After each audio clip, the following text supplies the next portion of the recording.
Hey guys, what is up and welcome to a new League of Legends video. For this one, I decided to go over the new masteries that'll be coming to the preseason and season 7 for League of Legends in general. The ones that you'll have to be dealing with in just maybe a couple of weeks or maybe a month or so. So without any further ado, boys and girls, let's check out the new masteries. Now, you're going to notice that for the most part, the tree is pretty much the same. I mean, you still have the ferocity, the cunning, the resolve tree. And yeah, a lot of the masteries or the keystones or whatever are pretty much the exact same, but there's also a lot of new ones, there's changes to old ones, and there's rearrangements of certain ones as well. So honestly, you might as well get an idea here right in this video of what exactly you'll be expecting or what you should expect. So let's go over that right now and just go through everything. So starting off with the ferocity tree first, we'll be looking at tier number 4, the one I want to look at right here, battle tents. So this is me, or battle trance rather, sorry, this is me, one of the new ones. Now you can't really, let me just put some points into it so you guys can kind of see this. It's only a pink box. The actual graphic is not implemented just yet, but that's not, that's not what we really care about. What we care about is what does it offer.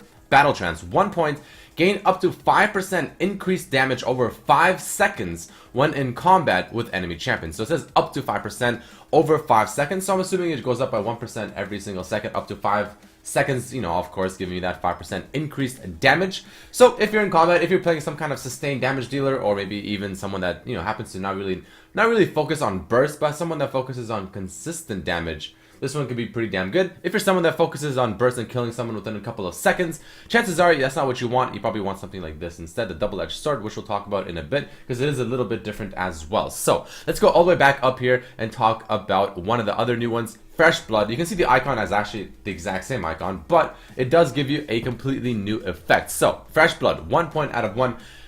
Your first basic attack against the champion deals an additional 10 plus 1 per level damage, 6-second cooldown. So pretty damn sweet as well. So it gives you a lot of extra damage in the laning phase, 10 damage plus 1 per level. So if you're level, let's say 6, boom, that's 16 damage every 6 seconds with your first basic auto attack. So if you're a champion that likes to maybe throw in some harass here and there in the laning phase, maybe one auto attack harass, like maybe Orianna or Kennen with his W and things like that, this can add a nice little bit of extra burst. If you maybe need some help, or if you want to maybe even focus on securing your lane and just even further kind of pushing your dominance, this one can definitely help you out. Or if you're someone that needs obviously the help, Feast is pretty good. Or if you're a support or whatever, you want to help your team and kind of give them more damage, this is obviously the other choice. So that's kind of the option right there. So let's go into the next one, which we have Bounty Hunter.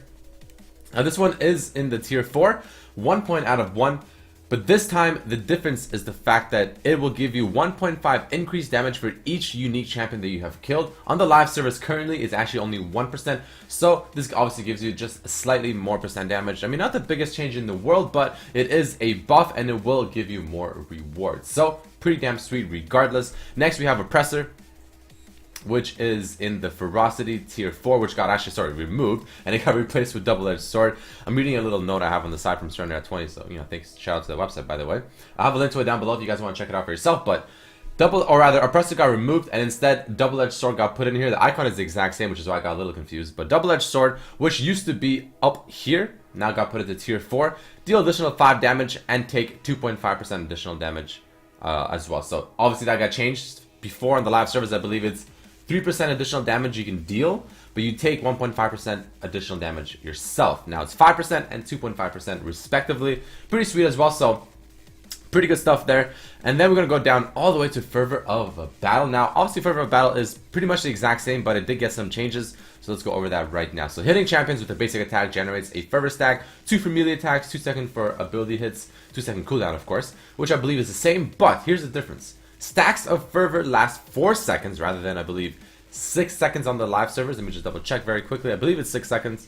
Yes, it is 6 seconds. And it currently on the live server actually stacks up to 8 times, giving you 0 to 14 bonus AD based on level. But now it only stacks, or it stacks up to 10 times, but it only gives you 1 to 6 bonus AD per stack, and it only lasts for 4 seconds. So not only does it last less, but you have to have more stacks to actually get a decent benefit off of it. And on top of that, you also have to, you will lose it more quick. So it is a nerf. It's a nerf to Fervor of Battle, and I'm not too surprised. Fervor of Battle is a very dominant keystone at the very moment. A lot of people take it. It gives you a lot of extra damage. So this sort of makes it not as strong. And if you wanted to get to a certain point where it is, being effective and giving you nice damage, well, it's going to take a couple more auto attacks or spells or whatever. So that's how that works, and that's kind of the changes there. So those are the major changes happening in, I believe, the ferocity tree. I don't think there's anything else to talk about. So let's go ahead and jump into the cunning tree. Not as many changes here, but regardless, ones that are worth talking about. So here, first we have Green Father's Gift, which is this bad boy right here. Let's quickly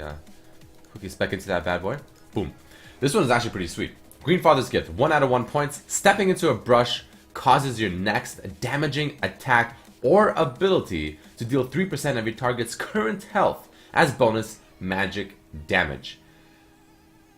That sounds pretty damn sweet, man. So if you're, I instantly think of top lane. The second I think of this, I instantly think of top lane. If you're someone that's facing a tank, perfect keystone or perfect mastery for you to take percent of your target's current health as bonus magic damage. Again, it's not maximum HP, it is the current HP. I mean, I guess that would be pretty OP if it was maximum HP, but regardless, it's a 9-second cooldown, but regardless, it's great harass in laning phase against tanks, people that stack HP, you know, it'll help you a lot. Get the HP down a little bit there, so pretty sweet. I have to say, pretty sweet mastery right there, without question.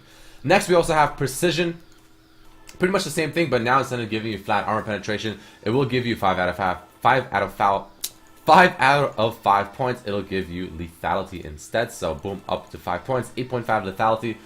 Not flat armor penetration anymore because that stat did get removed. So boom, you have that for you right now instead. And that's, I believe, actually pretty much it for the cunning tree. Not a whole lot of changes in the cunning tree. For the most part, it's still the same, but there's still potential changes to come later on down the road. So, you know, you can definitely maybe expect something there. But regardless, let's go over to the resolve tree. Some decent changes happening here. In the first one, we have Siege Master. Completely, let's go refund this quickly. Completely new mastery. Siege Master. 1 out of 1 point. Gain 8 armor and magic resistance when near an allied turret. So, if you're maybe Janna, or if you're someone that's protecting turrets, and you want to just, I guess, be a Siege Master, this is pretty good. I'm trying to think of the best situation where you'd want to take this on what kind of champion. Again, Janna's the first one that comes to my mind for whatever reason. I guess because she's always, shielding towers and she wants to protect them and save them and keep them up as long as possible. And you want to obviously not be towered over. You want to kind of chill and be safe. In general, honestly though, this is a pretty good mastery because if you're someone that's sort of very prone to getting tower dope, or if you feel like the people you're facing are very high chance of them tower diving you, this will definitely help you out a little bit. So, in the early game, 8 magic resistance and 8 armor. Pretty sweet, not too bad. I mean, it is very early into the tree, so can't expect a little too much, but pretty sweet regardless. Following that, we have in the tier 4 tree, we have Fearless, another completely new trait. Gain 10%, 1 out of 1 point of course, gain 10% plus 2 per level, bonus armor and magic resistance when damaged by an enemy champion for 2 seconds, 9-second cooldown. Of course, if you're playing a tank, if you're playing some kind of maybe supporty, tanky champion, this is something that you definitely want to have. It'll give you that extra tankiness whenever you're going in for the dive, whenever you're trying to do battle. Pretty sweet stuff. It is percent scaling, so it's not something you want to take if you're not going to be getting armor at all on your champion. Again, good for tanks, good for support tanky champions that will stack up armor at least a little bit and actually make the percentage, the 10% of this, something worthwhile. So pretty sweet stuff regardless though. But moving on into the final thing that we want to talk about, we're going to be looking at Courage of the Colossus. So, Strength of the Ages, you can see, is no longer in effect. Instead, it is now called Courage of the Colossus. The icon is the same, but the effect is completely different.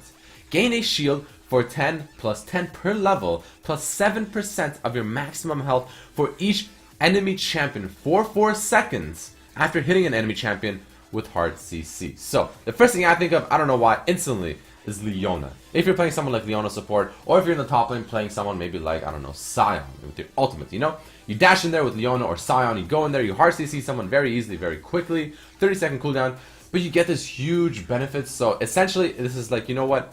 Are you a champion that is just an initiator? You're a tank, you're just pure tank, but your job is to find that right initiation, go in there for your team, and make the battle happen. But you don't want to die. You want to be the first one in there, but you don't want to be blown up. You don't want to die. You want to go in there and be tanky and still soak up some damage without dying too fast and letting your team have time to sort of engage and rush in there and follow up your engage. Right? Boom. This is perfect for you. This will give you exactly what you want.